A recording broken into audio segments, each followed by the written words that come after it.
Over many years of studying people from both Eastern and Western perspectives, I've noticed certain patterns in human behavior. These patterns show up again and again, no matter the culture, generation, or background. I don't like to make absolute rules because life is too complex and unpredictable for that ... Still, there are some personality types that it's wise to approach with caution. This isn't about judging them, it's about understanding how people work and them also unconscious games they sometimes play.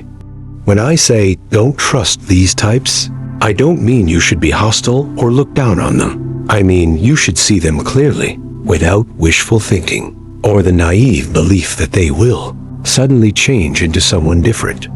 Think of it like understanding an animal's nature. A scorpion stings because that's what scorpions do, not because it's evil.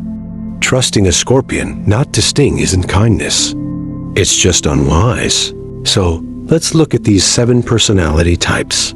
As you listen, you might recognize people you know, or even parts of yourself. We all have different sides, and we can slip into these patterns at times. The key is whether we are aware of it, stuck in it, or able to grow beyond it. The first type is what I call the perpetual victim. This is someone who believes nothing bad in their life is ever their own fault. Every problem, failure, or broken relationship comes from outside forces like other people's cruelty, bad luck, or unfair treatment from the world. They always have an excuse that leaves them completely blameless. Of course, real suffering exists. We all face loss, pain, betrayal, and hardship. It's part of living in a changing world. But the perpetual victim turns suffering into their whole identity. They treat their pain like a badge of honor and build their sense of self around being wronged or misunderstood. Here's why you can't fully trust this person. Sooner or later, they will see you as the one causing their pain. It almost always happens.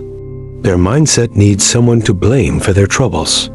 At first, you might be their rescuer, the one who finally gets them and treats them well. But over time, even a small, innocent action on your part can be twisted into betrayal or rejection. Suddenly, you'll become just another villain in their long story of being hurt.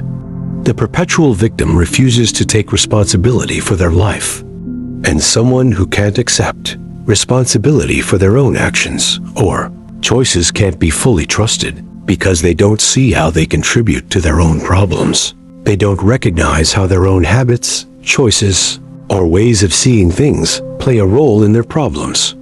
If they can't admit their part in past troubles, how can you trust them to act differently going forward?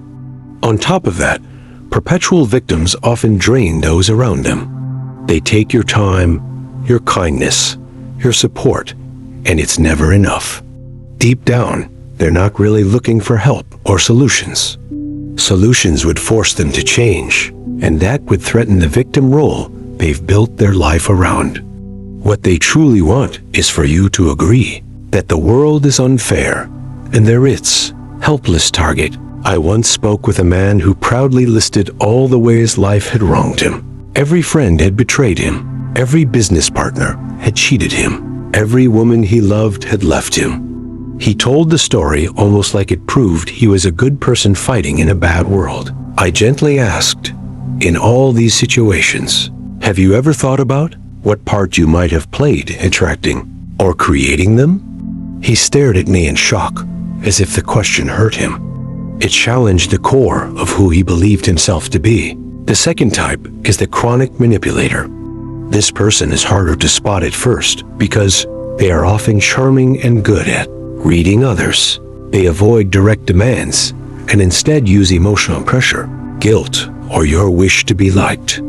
To them, relationships feel like games where someone has to win. Every conversation is a chance to gain an advantage, often without them even realizing how automatic it has become. To spot a manipulator, notice how you feel around them. Do you often feel guilty or pushed into helping? Do you agree to things you didn't really want? Manipulators know exactly which feelings to trigger. They might say things like, "Don't worry about me. I'll manage alone," or remind you of past favors to get what they want now. You can't fully trust a manipulator because their friendships and kindness always hide an agenda. Every nice act comes with invisible strings attached, and every favor has a hidden cost later. I knew a woman who was a master at this. She never asked for help directly. She'd just sigh, talk about how tough things were, and soon you'd be fixing her problems while she smiled and thanked you warmly. You left feeling like you'd done something good, yet somehow she was always in control. The sad part is that manipulators rarely build real, deep connections. They're always acting, planning, and controlling. They may have many people around them, but inside they feel alone. The third type to approach with caution is what I call the righteous crusader. This is someone who is completely certain they are right about everything. They have found what they believe is the ultimate truth, whether it's a religion, a political view, a diet, or a set of moral rules. And now their main goal is to convince everyone else to believe the same thing. Having strong beliefs or passion for your ideas isn't the issue. The problem comes from absolute certainty, the total refusal to consider doubt or other possibilities. These people don't just hold their beliefs, they become their beliefs. Any challenge to their ideas feels like a personal attack. This makes them dangerous because they are ready to sacrifice anything for their cause, including friendships, kindness, and even the real truth. People and relationships come second to winning others over. They split the world into two groups, the enlightened, like themselves, and the wrong or lost. They always place themselves firmly on the right side. You can't fully trust a righteous crusader because deep down, they aren't truly honest, even if they don't see it themselves. They're not interested in real conversation or understanding different views. Their goal is to convert you. When they seem to listen, they're usually just waiting for their turn to argue, already twisting your words to fit their existing ideas. In my early days teaching Eastern philosophy, I met many people like this. Some came to me already convinced that one specific teaching, like Buddhism, was the only answer to life's problems. They wanted me to agree and strengthen their certainty. When I suggested there might be many valid paths, or that embracing mystery could be more valuable than having all the answers, they got upset. I wasn't giving them the full approval they craved. Often, this type is driven by fear of uncertainty, fear of how vast and unknown life really is, fear of their own hidden doubts. They've built a strict belief system like a wall to protect themselves from the discomfort of not knowing everything. They hold on tightly because letting go would force them to face that emptiness. You can't trust them fully because eventually they will expect you to adopt their views. Your friendship or relationship will start to depend on whether you agree with them. If you don't, you'll suddenly become the enemy, someone blocking the truth or misleading others. The fourth type is the chronic liar. This might sound obvious, but it's often more subtle than you think. Chronic liars aren't just people who tell big, obvious lies. They are people who don't truly value truth. For them, reality is whatever helps them in the moment. They don't lie about everything. They mix in enough truth to make their lies convincing. That's what makes chronic liars so hard to deal with. They mix truth and lies so smoothly that it's impossible to tell them apart. What sets them apart from people who sometimes tell small lies is that they don't care about truth as a value. They feel no shame or unease about changing facts to suit their needs. Lying becomes completely natural to them, and after a while, they might even start believing their own made-up stories. You can't fully trust a chronic liar because their words have no solid base. Their sense of who they are changes all the time, like a chameleon blending into whatever background it's on. Without a commitment to truth, there's no real person underneath, and no real relationship possible. All that's left is an act, a changing mask that hides whatever is really there. The fifth type is the user.